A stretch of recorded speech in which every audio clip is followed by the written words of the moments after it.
तो अल्लाह हर इंसान की ज़िंदगी में किसी न किसी को ज़रूर रखता है, एक ऐसा शख्स जो उसे अच्छे और बुरे का फ़र्क समझा सके, जो गलती करने पर सिर्फ क्रिटिसाइज़ ना करे बल्कि उसे रोके, जो ज़िंदगी के छोटे से छोटे और बड़े से बड़े फ़ैसले में उसकी रहनुमाई करे, और सबसे इम्पॉर्टेंट जो अल्लाह के करीब ले जाए। लेकिन हम अक्सर उन लोगों की अहमियत उस वक्त समझते हैं जब हम खुद से दूर हो चुके होते हैं। मेरी लाइफ में भी एक ऐसा शख्स था जो कई बार मुझे सिर्फ एक ही चीज़ की याद दिलाता था कि नमाज़ को लाइटली मत लो। ना वो मुझे लेक्चर देते थे, ना वो मुझे फोर्स करते थे, बस एक सिंसियर रिमाइंडर देते थे, कभी कैजुअली, कभी थोड़ा सा सीरियस टोन में। और मैं मानता भी था, लेकिन टेम्पररी।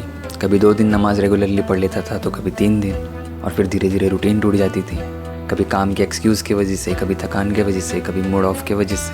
मैं नमाज से इनकार नहीं करता था, मैं बस उसे डिले करते जाता था, और मुझे लगता था कि ये कोई बड़ी बात नहीं है। लेकिन धीरे धीरे मैं अंदर से बहुत ज़्यादा मिसअलाइन हो रहा था, और ऐसे ही करते करते बहुत सारा वक्त गुजर गया और सिचुएशंस चेंज होने लगी, और आखिर में ये हुआ कि वो शख्स मेरी ज़िंदगी का हिस्सा नहीं रहा। कोई ड्रामेटिक एंडिंग नहीं थी, बस एक साइलेंस सा डिस्टेंस हो गया।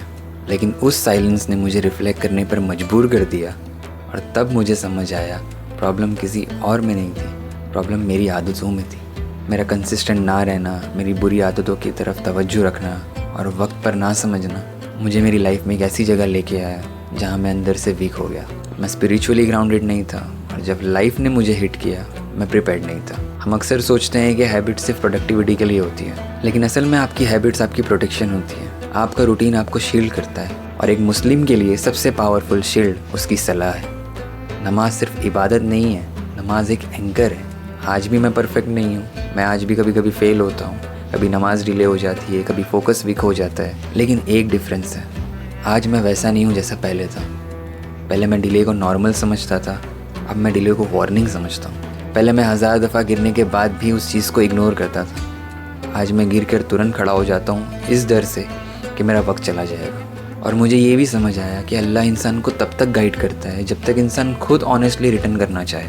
अल्लाह ने मुझे सब कुछ इंस्टेंटली फिक्स करके नहीं दिया, लेकिन अल्लाह ने मुझे क्लैरिटी दी, और क्लैरिटी सबसे बड़ी रहमत है। यानी इस रमज़ान में ये सीख रहा हूँ कि ट्रांसफॉर्मेशन लाउड नहीं होती है। तो ना हमारे पास टाइम अनलिमिटेड है, ना ही एनर्जी अनलिमिटेड है। इसलिए अगर कोई भी ज़िंदगी के मौके पर अल्लाह आपको रियलाइज़ करवा देता है तो उस मोमेंट को इग्नोर मत करो। परफेक्ट बनने की ज़रूरत नहीं है, लेकिन अपने कनेक्शन को सीरियस लेने की ज़रूरत है। क्योंकि जब अल्लाह के साथ अलाइनमेंट स्ट्रांग हो जाती है तो इंसान अंदर से टूटना बंद हो जाता है, और जब अंदर से स्टेबिलिटी आती है ना, तो बाहर की चीज़ें धीरे धीरे ठीक होने ही लग जाती। और अब मैं नहीं जानता कि ये सारी बातों को रियलाइज़ करने के लिए मैं कितना लेट हूँ, बट मैं ये जानता हूँ कि जो मैं अब कर रहा हूँ इंशाल्लाह मैं उस पर हमेशा कायम रहने की कोशिश करूँगा। हम जानते हैं कि अल्लाह की माफ़ी इनफाइनाइट है, लेकिन हम अल्लाह को ग्रांटेड भी तो नहीं ले सकते ना।